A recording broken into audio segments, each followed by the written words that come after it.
ओम महालक्ष्मी नमो नमः। सावन का शुक्रवार है, 14 अगस्त 2026 का आज दिन है। आपका दिन शुभ हो, मंगलमय हो, यही मेरी प्रार्थना है। आइए श्रवण करते हैं इसी वीडियो में सावन महालक्ष्मी व्रत कथा और सावन महीने का महत्व भी इसी वीडियो में सुनेंगे जी। शिव जी से जुड़ी हुई श्रेष्ठ कथाओं का रसवादन आप करें, आनंद आएगा। आरंभ करते हैं।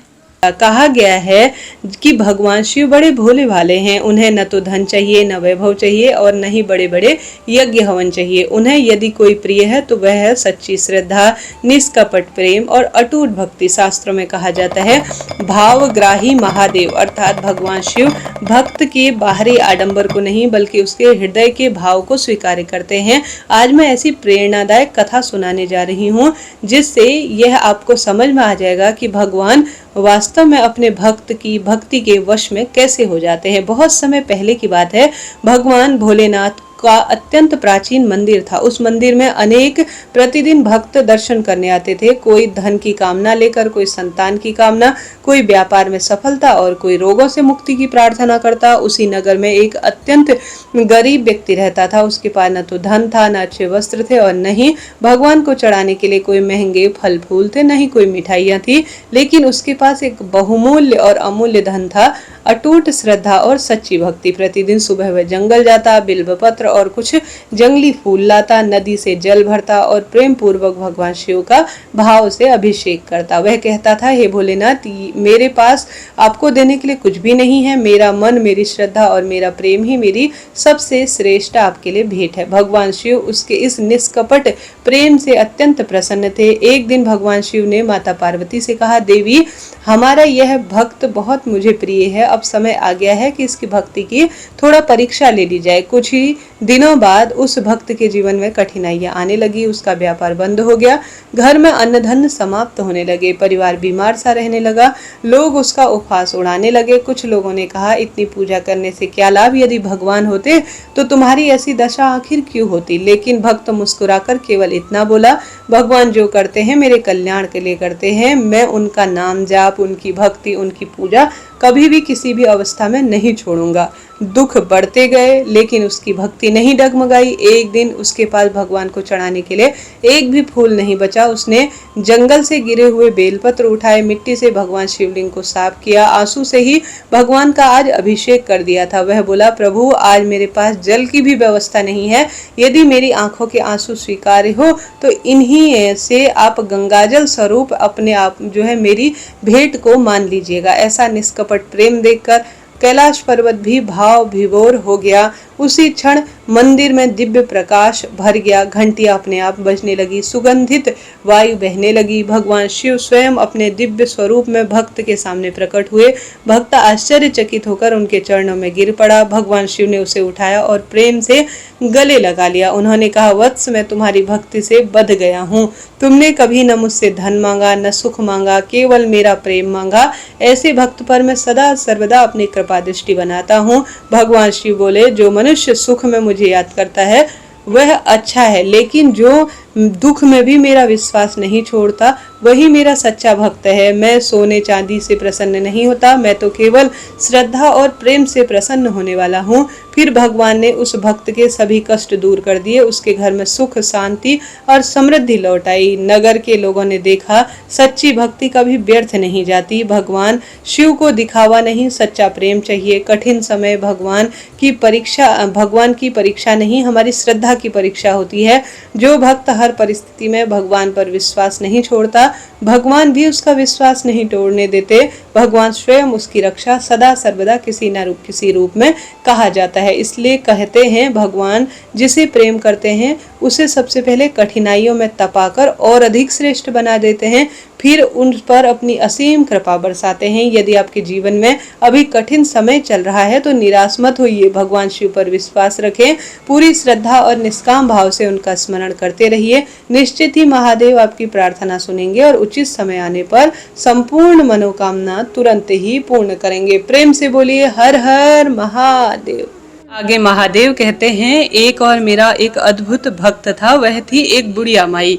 महादेव बतलाते हैं माँ पार्वती को, एक समय की बात है, भगवान शिव की एक परम भक्त वृद्ध अम्मा थी जो कि भगवान शिव शंकर का नाम जपते रहती थी, भोलेनाथ की पूजा अर्चना करती थी। वह बुढ़िया बहुत कंजूस भी थी, वो कभी भी किसी को एक रोटी भी दान में नहीं देती थी। जब पड़ोसी उसे कहते, बुढ़ी अम्मा किसी को तो कुछ दान दे दिया करो, तो वह कहती थी, मैं भगवान शिव की इतनी भक्त हूँ, हर समय भोलेनाथ का नाम जपते रहती हूँ, फिर मुझे दान पुण्य की क्या जरूरत है, मुझे तो वैसे ही शिवलोक की प्राप्ति हो जाएगी। वह बुढ़िया यह नहीं जानती थी कि अन्न का दान सब दानों से बड़ा माना जाता है। एक दिन भगवान शिव ने सोचा, बुढ़िया को सब लोगों ने बहुत समझाया लेकिन इसने कभी भी किसी की नहीं मानी, यह मेरी भक्त है, यदि मैंने इस पर कृपा नहीं करी तो मेरे भक्तों का मुझ पर से विश्वास हट जाएगा और इनकी भक्ति किसी रूप में सफल नहीं हो पाएगी। ऐसा सोचकर भगवान शिव ने एक भिखारी का रूप धारण किया और उस बुढ़िया के द्वार पर वह पहुंच गए। उसने भिक्षा मांगी, बुढ़ी अम्मा बाहर आई, बोली, बाबा अभी मेरे घर में सारा काम पड़ा है, बाद में आना। ऐसा कहकर वह अंदर चली गई। भिखारी के रूप में भोलेनाथ वहां से चले जाते हैं। थोड़ी देर बाद भगवान शिव फिर उसके द्वार पर आकर भिक्षा मांगते हैं। बुढ़ी अम्मा फिर कह देती है, अभी मैं घर के काम में व्यस्त हूँ, बाद में आना। भगवान शिव एक बार रात के समय उसके द्वार पर फिर भिक्षा मांगने पहुंचे। अब बुढ़िया माई उन्हें यह कहकर टाल देती है, अभी मेरे पास खाने को कुछ भी नहीं है, सब खत्म हो गया है, जो कुछ भी था सब बांट दिया है, तुम बाद में आना। अब भगवान शिव सोचते हैं, एक बार फिर कल कोशिश कर लूंगा। ऐसा सोचकर भोलेनाथ अगली दिन सुबह फिर उस बुढ़िया के द्वार पर पहुंचते हैं और भिक्षा मांगने लगते हैं। माई मुझे कुछ दे दो ना, यह कहते हुए बड़े मधुर स्वर में भोलेनाथ बोले, मैं बहुत दिनों से भूखा हूँ, मुझ पर अब तो दया करो ना माई, ऊपर वाला तुम पर भी जरूर दया करेगा। ऐसे मधुर स्वर में भोलेनाथ बूढ़े बाबा के रूप में बोले। अब बुढ़ी माई को गुस्सा आ जाता है, वो भिखारी के स्वरूप में आए भोलेनाथ को खरी खोटी सुना देती है और आगे कहती है, तुम्हारे जैसे खूब आते हैं दिन भर में मांगने के लिए, चलो जाओ यहाँ से। ऐसा कहकर वो वहां से भगा देती है भोलेनाथ को। अब भगवान शिव सोचते हैं ये बुढ़िया नहीं सुधरेगी, ऐसा सोचकर भोलेनाथ वहां से चले जाते हैं। अब वह दिन भी आ गया था जब बुढ़िया को लेने के लिए यमदूत आ गए। यम के दूतों को देखकर बुढ़िया अम्मा बोली, अरे मुझे तो शिवलोक जाना है। यम के दूत बोले, बुढ़िया अम्मा तुमने ऐसा कोई काम नहीं किया कि तुम्हें शिवलोक प्राप्त हो। तब बुढ़िया माई बोली, सुबह शाम भोलेनाथ का नाम जपती थी, उनका पूजन अर्चन करती थी, इससे अब मुझे शिवलोक ले जाओ। तब यमदूत बोले, बुढ़िया अम्मा शिव का नाम जपने से शिवलोक थोड़ी प्राप्त हो जाता है, उसके लिए अच्छे कर्म भी करने पड़ते हैं। अब बुढ़िया माई रोने लगी, मुझे जहाँ ले जाना चाहते हो ले जाओ, लेकिन एक बार मुझे भोलेनाथ से मिला दो। तब यम के दूत बुढ़ी अम्मा को लेकर शिवलोक पहुंचे। शिवलोक पर पहुंचकर बुढ़ी अम्मा भगवान शिव के पैरों में गिर गई और कहने लगी, प्रभु यह क्या, मैं तो सुबह शाम आपकी भक्ति करती थी, फिर भी मुझे शिवलोक की प्राप्ति क्यों नहीं हो रही है। तब भगवान शिव बोले, बुढ़िया तूने आज तक किसी भूखे को भोजन नहीं कराया, अन्नदान सबसे बड़ा दान है। सावन महीने में मैं भी तेरे पास भिक्षा मांगने आया, लेकिन तूने तो एक भी भिक्षा का दाना नहीं दिया। अब बुढ़िया भोलेनाथ के सामने रो रो कर जोर से चिल्लाने लगती है, मुझे क्षमा कर दीजिए, मुझे क्षमा कर दीजिए। भगवान शिव उसे एक मौका और देते हैं, कहते हैं, बुढ़िया तूने मेरी भक्ति करी है, इसलिए तुझे मैं मौका दे रहा हूँ, तू धरती पर जाकर जितने पुण्य कर सकती है कर ले, क्योंकि तेरे पास सिर्फ एक सप्ताह का समय होगा। वह बुढ़िया खुश हो जाती है और फिर वह अपने पुराने शरीर में समा जाती है। अब बुढ़िया के घर में जो भी भिखारी आता, बुढ़िया उसे पूरी पकवान बनाकर रोज खिला पिलाकर घर से भेजती, खूब दीन दुखियों को भोजन बांटती। एक सप्ताह कब बीत गया पता ही नहीं चला। बुढ़िया ने खूब धर्म कर्म किए। अपने मरने से पहले उसने थाली लोटे से लेकर सोना चांदी अनाज अन्न वस्त्र दीपदान सब दान कर दिया। एक सप्ताह बाद जब बुढ़िया के प्राण निकले तो उसे भोलेनाथ स्वयं आए और शिवलोक में वासा दिया। प्रेम से बोलिए भोलेनाथ की जय। कथा अनुसार प्राचीन समय की बात है, जब सृष्टि की रचना पूर्ण हुई तो भगवान श्री हरि नारायण क्षीर सागर में शेषनाग की सैया पर विराजमान थे। उनके चरणों की सेवा माता महालक्ष्मी कर रही थी। उसी समय देवर्षि नारद अपनी अपनी वीणा बजाते हुए भगवान के धाम पहुंचे और बोले, हे जगत पालक प्रभु, आने वाले कलयुग में मनुष्य मोह, लोभ, क्रोध और अहंकार में फंस जाएगा। उसके पास बड़े बड़े यज्ञ करने की सामर्थ्य नहीं रहेगी। वह ऐसा कौन सा सरल उपाय करे जिससे कि आपकी और माता लक्ष्मी की कृपा हो सके। तब भगवान हरि नारायण मुस्कुराते हुए बोले, हे नारायण, कलयुग में मैं अपने भक्तों के लिए एक ऐसा दिव्य साधन दूंगा जो कि सरल होगा और अत्यंत फल देने वाला होगा। इतना कहकर भगवान ने अपनी दिव्य शक्ति से एक तेजस्वी प्रकाश उत्पन्न किया। वह प्रकाश धीरे धीरे पृथ्वी पर उतरा और एक सुंदर हरे भरे फलयुक्त वृक्ष का रूप धारण करने लगा। यह पवित्र आंवला वृक्ष था। भगवान ने देवताओं से कहा, आज से इस वृक्ष के समस्त कण कण में देवताओं का निवास रहेगा। इसके जड़ में ब्रह्मा जी, तने में मेरा निवास, शाखाओं में भगवान शिव, पत्तियों में समस्त देवगण और इसके फलों में माता लक्ष्मी का निवास रहेगा। यह सुनकर सभी देवता ने आंवला वृक्ष की परिक्रमा की और पुष्प वर्षा की। ऋषि मुनियों ने वेद मंत्रों का उच्चारण किया। उस दिन से आंवला वृक्ष को देव वृक्ष माना जाने लगा। भगवान ने घोषणा की, जो भक्त शुक्रवार के दिन आंवला वृक्ष का पूजन करेगा, जल अर्पित करेगा, दीप दान करेगा, माता लक्ष्मी और मेरा स्मरण करेगा, श्रद्धा भाव से कथा सुनेगा, उसके घर में अन्न धन की कोई कमी नहीं रहेगी और उसके घर में खूब सौभाग्य बढ़ता चला जाएगा। बहुत समय बाद एक नगर में सिवरी नाम की एक अत्यंत धर्मपरायण स्त्री थी। उसका परिवार अत्यंत गरीबी में था। कई बार घर में एक समय का भोजन भी नहीं बनता था। फिर भी उसने कभी भगवान को कोई दोष नहीं दिया। प्रत्येक शुक्रवार को प्रातःकाल उठती, स्नान करती, स्वच्छ वस्त्र पहनती, भगवान श्री हरि नारायण का ध्यान कर कर आंवला वृक्ष के नीचे जल, रोली, अक्षत, पुष्प और दीपक प्रज्वलित करती। फिर वह श्रद्धा से भगवान का नाम जपती। लोग उसका मजाक उड़ाते और कहते, पूजा करने से कभी किसी का भाग्य बदलता है क्या? तब शिवरी मुस्कुराते हुए उत्तर देती, भगवान के घर देर हो सकती है, अंधेर नहीं। एक दिन भगवान श्री हरि, माता लक्ष्मी उसकी भक्ति की परीक्षा लेने का निश्चय करने लगे। वह वृद्ध दंपत्ति का रूप धारण कर कर उसके द्वार पहुंचे। उस दिन शिवरी के घर में केवल थोड़ा सा भोजन था। उसने बिना किसी संकोच के भोजन अतिथियों को अर्पित कर दिया। स्वयं और उसका परिवार भूखे रहे। भोजन ग्रहण करने के बाद वृद्ध दंपत्ति ने कहा, पुत्री, तुमने अपने हिस्से का भोजन हमें दे दिया, बदले में क्या चाहती हो? शिवजी ने हाथ जोड़कर कहा, मुझे केवल इतना आशीर्वाद दीजिए कि कभी भगवान के ऊपर से विश्वास न हटे। यह सुनते ही वृद्ध दंपत्ति दिव्य स्वरूप में प्रकट हो गए। चार भुजाओं वाले भगवान श्रीहरि नारायण और कमलासन पर विराजमान माता लक्ष्मी को देखकर शिवरी की आंखों में से आंसू बहने लगे। भगवान बोले, हे पुत्री, जिसने धन नहीं है बल्कि भक्ति मांगी है, उसे संसार का हर सुख स्वतः ही प्राप्त हो जाता है। माता लक्ष्मी ने कहा, आज से तुम्हारे घर में कोई दरिद्रता नहीं होगी। जो भी श्रद्धा से शुक्रवार को आंवला वृक्ष का पूजन करेगा, कथा सुनेगा, दान देगा, श्रद्धा से सर्वश्रेष्ठ स्मरण करेगा, उसके घर में मेरा स्थायी वास होगा। उसके घर में किसी भी स्वरूप में कोई कमी नहीं होगी। तुरंत ही शिवरी की झोपड़ी दिव्य प्रकाश में भर गई। अन्न धन के भंडार भर गए। घर में सुख, शांति और समृद्धि का वास हो गया। भगवान धन से नहीं, मन की पवित्रता से प्रसन्न होते हैं। आंवले वृक्ष का पूजन केवल एक परंपरा नहीं, बल्कि प्रकृति, सेवा, दान, श्रद्धा और भगवान के अटूट विश्वास का प्रतीक है। जो प्रत्येक शुक्रवार के दिन आंवला वृक्ष का पूजन करता है, जरूरतमंद की सहायता करता है और भगवान श्री हरि नारायण तथा माता लक्ष्मी का स्मरण करता है, उसके जीवन में धीरे धीरे स्वयं ही परिवर्तन आने लगते हैं। ऐसी मान्यता है कि इस कथा का श्रवण व पाठ करने से श्री हरि नारायण विशेष कृपा बनाते हैं और माता लक्ष्मी भी प्रसन्न होती है। परिवार में सुख शांति बढ़ती है, आर्थिक उन्नति के मार्ग खुलते हैं और सदा सर्वदा भक्ति और जो संतोष है उसका प्रकाश बना रहता है। पावन पवित्र आंवला वृक्ष की जय, महादेव की जय। प्रिय श्रोताजनों, सावन महीने के आज 17वें अध्याय में लिखा गया है पवित्रारोपण वह कुमारी व्रत की विधि। ईश्वर बोले, हे देवेश, अब शुभ पवित्रारोपण कहूंगा। पहले सप्तमी के दिन अधिवासन कर अष्टमी के दिन पवित्रारोपण करें। जो जीव पवित्र बनवाता है उसके फल सुनो। हे विप्र, वह सब यज्ञ, व्रत, दान और तीर्थों के जल सेचन के बराबर फल प्राप्त कर लेता है, क्योंकि इसमें स्वयं शिवा निवास करती है। उसे न तो कोई दुख होता है, न कोई पीड़ा आदि व्याधि न सताती है और न ही शत्रुओं का भय रहता है तथा उसके सभी कार्य सिद्ध हो जाते हैं।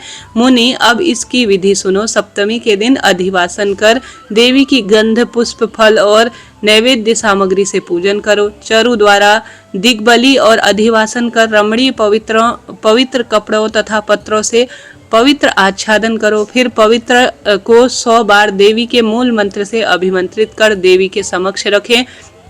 रमणीय मंडप का निर्माण कर उसमें देवी की स्थापना करें तथा कर रात में गाजे बाजे से देवी का जागरण करें। दूसरे दिन सुबह स्नान करके चारों दिशाओं में बलि दें। विधिवत देवी का पूजन कर स्त्रियों और ब्राह्मणों को भोजन कराकर देवी के लिए पवित्र अर्पण करें और अंत में दक्षिणा दे सबको विदा करें। हे वत्स, साधक को यह सब कर्म यथाशक्ति करना चाहिए। पवित्रारोपण के समय राजा को स्त्री, जुआ, शिकार और मांस का त्याग कर ब्राह्मण को स्व अध्याय का त्याग और वैश्य को व्यापार का त्याग कहा गया है।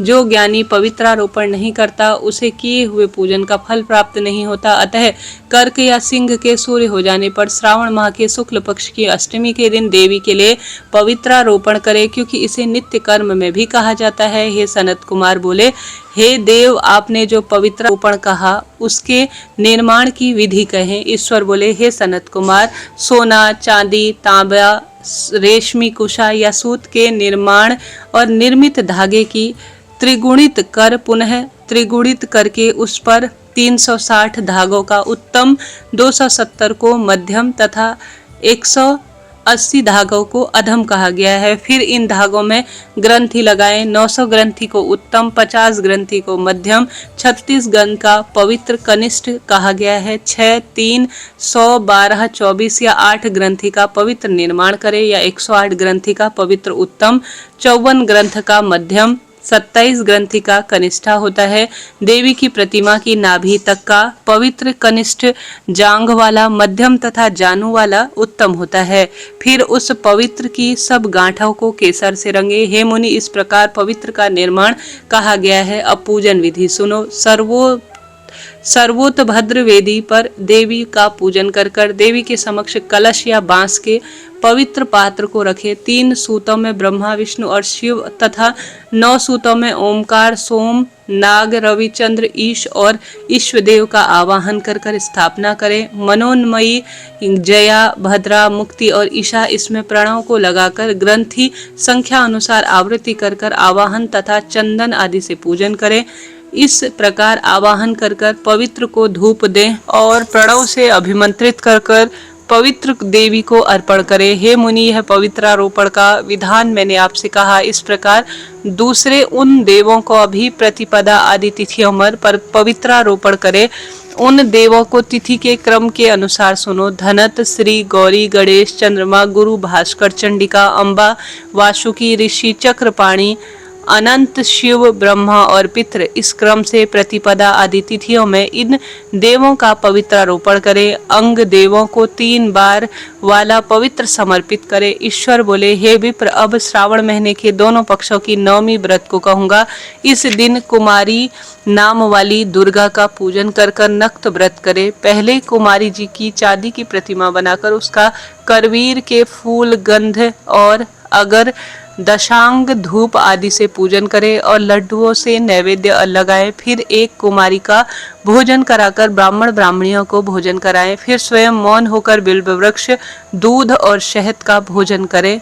जो भक्ति से इस प्रकार कुमारी जी की पूजा करता है वह प्राणी सब सुखों को भोग कर अंत में सद्गति को प्राप्त करता है। प्रेम से बोलिए, श्रावण मास की जय। आज के महत्व की जय। महादेव की जय।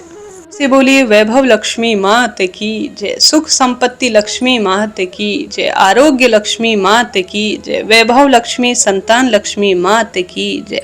सौभाग्य, धन, वरद लक्ष्मी की जय। ओम महालक्ष्मी च विद्महि विष्णु पत्नी च धीमहि तन्नो लक्ष्मी प्रचोदयात्। कहा गया है कथानुसार किसी शहर में लाखों लोग रहते थे। सभी अपने अपने कर्मों में रत थे। किसी को कोई की किसी भी स्वरूप में परवाह नहीं थी। भजन, कीर्तन, भक्ति भाव दया, माया, परोपकार जैसे संस्कार अब कम हो गए थे। शहर में खूब बुराइयां बढ़ने लगी थी। शराब, जुआ, रेस और चोरी, डकैती वगैरह बहुत सारे गुनाह शहरों में होने लगी थी। इसके बावजूद शहर में कुछ अच्छे लोग भी रहते थे।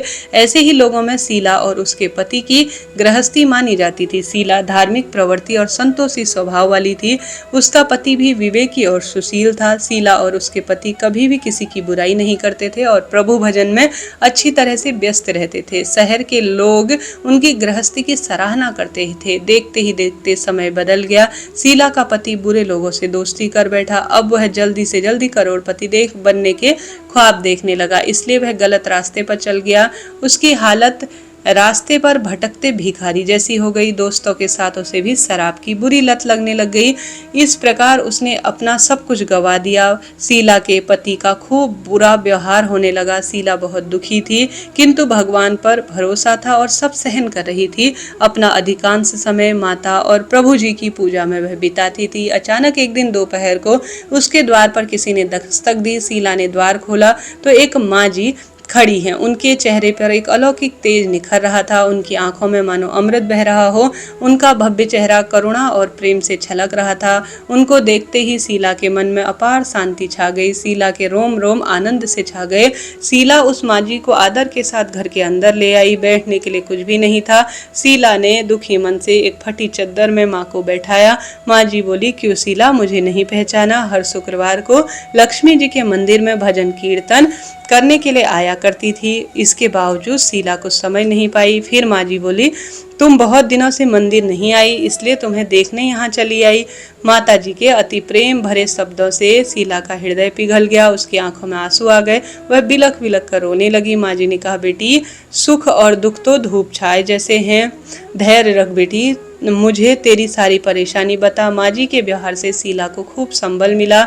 सुख की आस में उसने माता को सब कहानी सुना दी। कहानी सुनकर माता जी ने कहा, कर्म की गति बड़ी न्यारी है बेटा। हर इंसान को अपने बुरे कर्म भुगतने पड़ते हैं, इसलिए तू चिंता मत कर। अब तो कर्म भुगत चुकी है, अब तुम्हारे सुख के दिन आ ही गए हैं। तू तो माँ लक्ष्मी की भक्त है ना। माँ लक्ष्मी तो प्रेम और करुणा के अवतार हैं। वह अपने भक्तों पर हमेशा ममता रखती है, इसलिए तू धैर्य रखकर माँ लक्ष्मी के शुक्रवार के व्रत कर इससे सब कुछ ठीक हो जाएगा। शीला के पूछने पर माताजी ने उसे व्रत की सारी विधि बताई। माताजी ने कहा, बेटी, माँ लक्ष्मी जी का व्रत बहुत सरल है। उसे वरद लक्ष्मी व्रत या वैभव लक्ष्मी व्रत कहा जाता है। यह व्रत करने से सब मनोकामना पूर्ण हो जाती है। वह सुख, संपत्ति और यश की प्राप्ति होती है। शीला यह सुनकर आनंद से विभोर हो गई। शीला ने संकल्प कर श्रेष्ठ अपनी आंखें खोली तो सामने कोई भी नहीं था। वह आश्चर्यचकित हो गई कि माँ जी कहाँ हैं। शीला को तत्काल समझते देर नहीं लगी कि माँ जी कोई और नहीं, साक्षात माँ लक्ष्मी थी। दूसरे दिन शुक्रवार था। सवेरे स्नान इत्यादि से निवृत्त होकर शीला ने माँ जी द्वारा बताई गई पूरी विधि और मन से व्रत किया। आखिर में प्रसाद वितरित किया। यह प्रसाद पहले पति को खिलाया। प्रसाद खाते ही उसके पति के स्वभाव में फर्क पड़ गया। उस दिन उसने शीला को मारा नहीं, सताया नहीं। शीला को बहुत आनंद हुआ। उसने मन में वैभव लक्ष्मी व्रत की श्रेष्ठ व्रत की श्रद्धा रूप में और अधिक लालसा बढ़ गई। शीला ने पूर्ण श्रद्धा भक्ति से 21 शुक्रवार तक वैभव लक्ष्मी व्रत किया। 21वें शुक्रवार को माँ जी के कहे अनुसार उद्यापन विधि करके 7 स्त्रियों को वैभव लक्ष्मी व्रत उपहार स्वरूप दी और खीर बांटी। फिर माता जी के धन लक्ष्मी स्वरूप की छवि को वंदन कर भाव से मन ही मन प्रार्थना करने लगी, हे माँ धन लक्ष्मी, मैंने आपका वैभव लक्ष्मी व्रत की मन्नत मांगी थी, आज वह पूरी हुई। हे माँ, मेरी हर विपत्ति दूर करो, हम सबका कल्याण करो। जिसे संतान न हो उसे संतान दो। सौभाग्यवती स्त्री का सौभाग्य अखंड रखना। कुमारी लड़की को मन भावन पति देना। जो आपका यह वैभव लक्ष्मी चमत्कारी व्रत करे उसकी सब विपत्ति दूर करना, सभी को सुखी करना।